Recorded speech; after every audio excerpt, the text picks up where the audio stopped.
that way we all take care of things in our own family first, and we have that dialogue within our own ranks, within our own family first, and we also send the message to people outside that not everyone within Islam or not everyone within Judaism or within Christianity supports this violent act. And what that then does is help to break down the stereotypes. Because as soon as Fethullah Gulen puts out this statement, anyone who reads it must immediately admit that not all Muslims would do this. Not all Muslims would do such terrorist acts. So clearly there's different kinds of Muslims, and we want to encourage those who are like Fethullah Gulen. And clearly it's the same thing working in all religions. So I think he's inspiring not only for his dialogue that he tries to create with other religions, but also for the way he talks about people within his own religion. I think that's a great example to all of us. So do you think with efforts and sayings that, like, one of the professors from Oklahoma last year, she said Gulen must be nominated for Nobel Peace Prize. And do you think that's true, that should be done?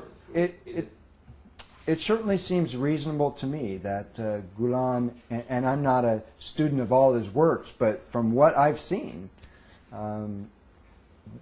not only in his own words and not only his own efforts, but also what he's been able to inspire in others, it certainly seems to me that he should be somebody who's considered, and I would love it if he were nominated and he were seriously considered for the Nobel Prize. So, last two things about Gulen that I will connect to the Rumi. Like the knowledge that you have about Gulen, can you do a brief analysis, like a Fethullah Gulen analysis about from your observations, the people you've known, readings, everything? Like, can you just shape a little analysis of Gulen? We'll see. As I know Fethullah Gulen from his writings, the few I've read, I'm not a scholar of him, and from talking to people who have read more and who have been inspired by him, what I know about him is as a man of deep learning and conviction,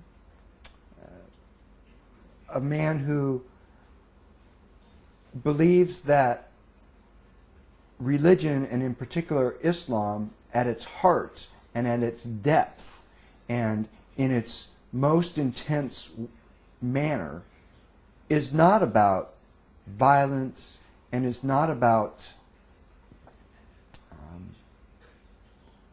making claims that rule out good relations with other people. It is not about conquest. It is not about making one's religion master of the world. Instead, the impression I get from reading Gulen is that he is a man of deep Islamic conviction who feels that the heart of Islam has to do with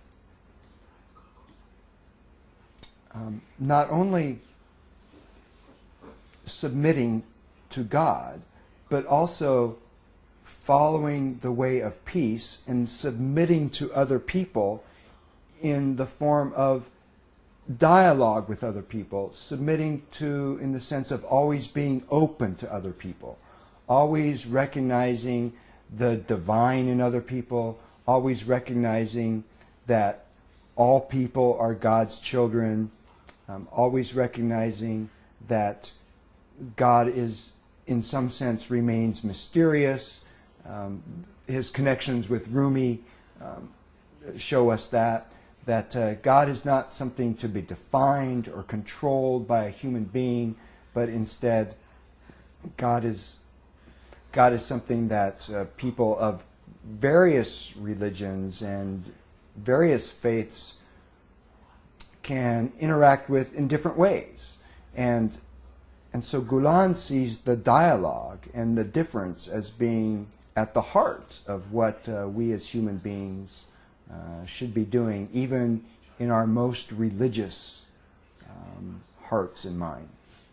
So you said connection to Rumi, like Gulen is related to Rumi in some sense.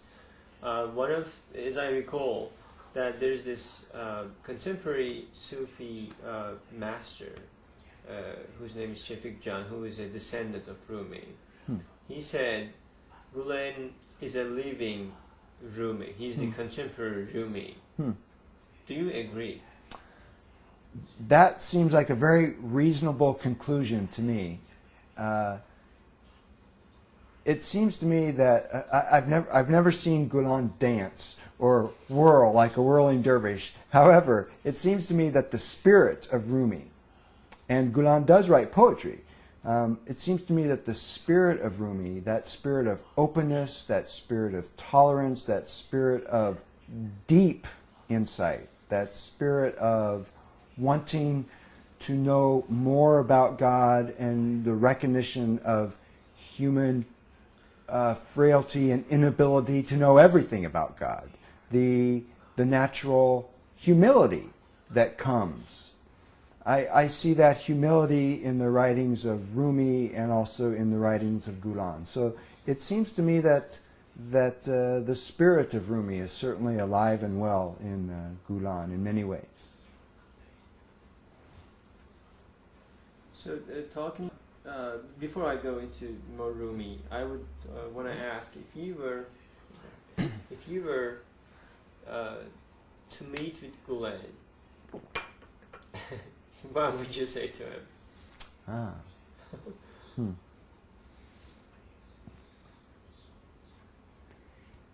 If I were to meet with Gulen, I would want to work up some questions ahead of time that would launch him into a long explanation so that it would be less me talking and a lot more him talking. And I would like to know, I would ask him about his ultimate inspiration, how this got started, what led him down the path that he's gone in his life and in this thinking. What was it in his childhood, perhaps? What inspired him? Because he's inspired so many other people. Also, as a religious studies scholar, I'm always interested in how we view the others, or how insiders view outsiders. And so I would like to ask him specifically about how he would teach people about viewing outsiders and how he would deal with those categories of insiders and outsiders. And I have a feeling that he would try to cut down those barriers. And I would just be interested in hearing his philosophy in teaching about insiders and outsiders and how we treat the other. So you've been to you've been to the Konya, the Rumi's tomb, and you visited there. So generally speaking, what is the most important message of Rumi that ever struck you?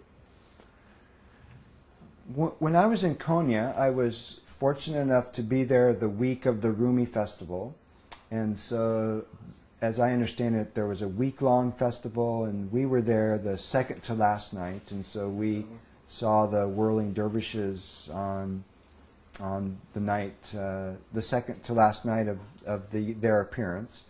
And then we also went through the museum there and the tomb, and that was a delightful experience in many ways.